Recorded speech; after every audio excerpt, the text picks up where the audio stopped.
আমি মনে করি ঘরে বসে না থেকে না বের হওয়ার উচিত প্রত্যেকে মানুষ। যদি টাকা না থাকে টাকা জমান, সময় করে বের হন এই পৃথিবীর সৌন্দর্য দেখার জন্য।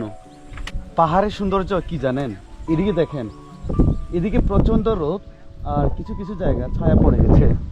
তবে এই সাইডে দেখেন প্রচণ্ড বৃষ্টি পড়তেছে। দেখেন বৃষ্টি পরে পরে থানচি দিকে আসতেছে, একদিকে বৃষ্টি আর একদিকে রোদ।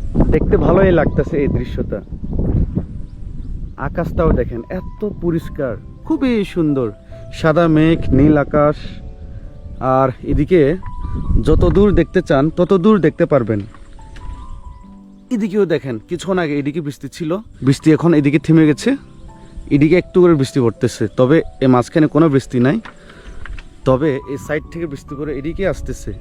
এই যে রংধনু, একটু পরে দেখবেন কি এখানে বৃষ্টি পড়তেছে। এটাই হলো পাহাড়ে বর্ষাকালের সৌন্দর্য।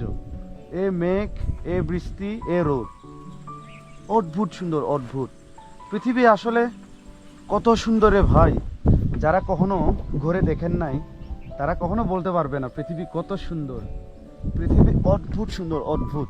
আমি মনে করি ঘরে বসে না থেকে না বের হওয়ার উচিত প্রত্যেকে মানুষ। যদি টাকা না থাকে টাকা জমান, সময় করে বের হন এই পৃথিবীর সৌন্দর্য দেখার জন্য। তবে আমি নিজেকে খুব ভাগ্যবান মনে করি, কারণ এই সুন্দর দৃশ্যগুলো আমি সবসময় দেখি।